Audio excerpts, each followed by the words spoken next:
Welcome back. This is Retirement News Online. One of the biggest fears people have about retirement isn't the stock market, it's running out of money. And they actually fear that, according to data, more than death itself. Now, you've worked your whole life to build your savings, but how do you make sure it lasts as long as you do?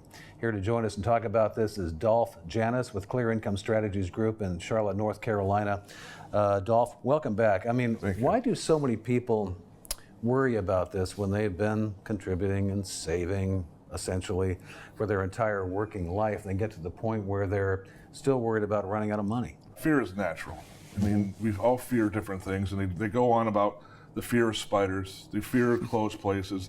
I have a fear of heights, fear of public talking. But if you look at the list, more people are afraid of running out of money than dying. And it's amazing because I was brought up an altar boy way back in the day, and Father Mentor was my mentor, as you would say. And we always talked about fear. And he goes, every moment you're upset, you're lonely, angry, depressed, is a moment of happiness you're taking away from yourself. And every moment you fear something and do nothing about it is a moment of escalation in heart rate you're going to increase on yourself. And I don't know if you've ever seen the movie The Replacements with the left-handed guy, whatever, you were talking about fear. And when I'm talking to clients, I'm like, don't get caught in this, the quicksand effect. And the quicksand effect is you make one mistake and things, you start sinking.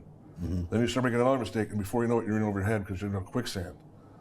But what's the best way to beat fear?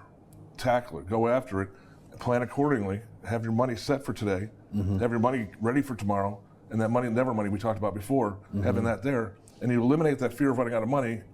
Now you get to move on about being fear out of falling out of an airplane or something, more than public speaking or dying. Yeah, talking about eliminating fear and uncertainty. I guess I think people focus on the one risk, obviously running out of money, is just market risk or something like that. Their investments not returning what they're supposed to do. But there's so many other risks in there, even if we get that right. Sequence of returns risk, which is all about timing. Talk about that, and then how you can, prepare against that. Sequence return risk it's been nullified for the last decade for the way the market's performed. But you push yourself back to 2007, and a person retiring in 2007 versus 2010 versus 11, there's a big chunk of loss in there. They got to make up for it.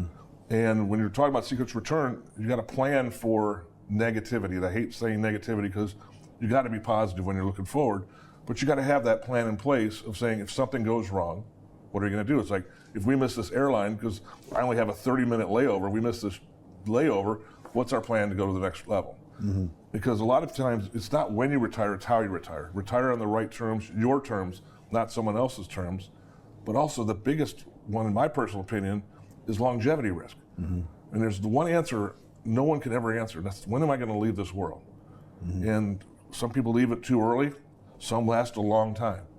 But the ones that last a long time, when they're in the guaranteed income phase and they're not having to be dependent on other people, takes away that fear because they've covered it.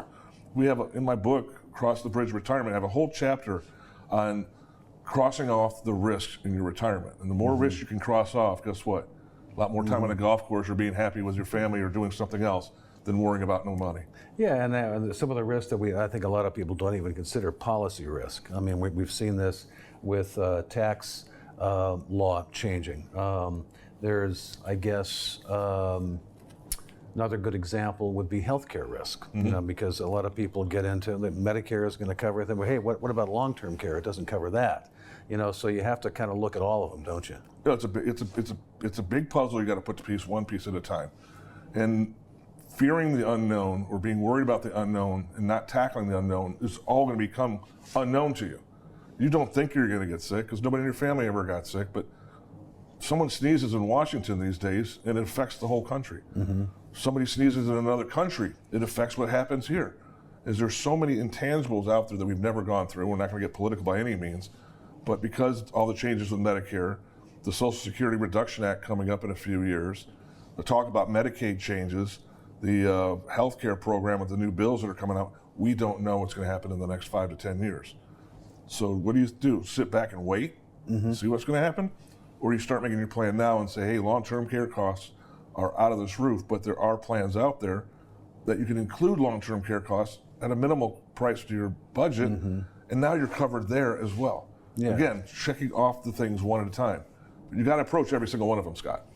And I think a lot of people, in closing too, so obviously social media is where a lot of people spend a lot of their time these days, and there's sort of this echo chamber in there of ideas and misinformation, because I think the latest data was that 45% of people in the boomer age group feel like Social Security will not be around for them. And that's just probably not true, because what happened, the government usually fixes things at the last minute at some level. Now, there might be a reduction in benefits for some people, but it's probably, they'll be means tested, and if you got a stimulus check, you're probably not going to be affected.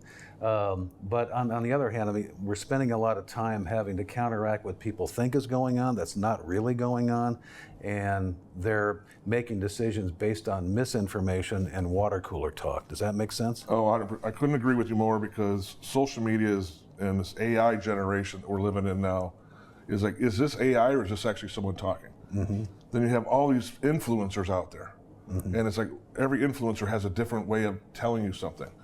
And this is my favorite thing I talk about every time I do public speaking or whatever. Everything in this world has a beginning, a middle, and an end. You and I sitting here today, that's the beginning. Whatever our conversation is the middle, and then the ending. What is the news media, the social media, the news outlets showing you? They're showing you what they want to see. They're showing a little piece of a big puzzle. If they're only showing you this, and then people love being scared. They love negativity right now. I mean, you see two people arguing, instead of trying to break up the argument, you pull your phone out and you want to record it because you want to post it. You want to be the first one out there. Is that fixing the problem? No, that's enhancing the problem. And if you look at your retirement portfolio, look at it from beginning to middle end. How are you going to handle that whole thing? And show the whole picture. Don't just show what they want to see. So obviously, working with an advisor like you is a big part of achieving what we find as money that doesn't run out in retirement. He's Dolph Janis with Clear Income Strategies Group in Charlotte, North Carolina. And thank you for watching Retirement News Online. You can find us at retirementnewsonline.com.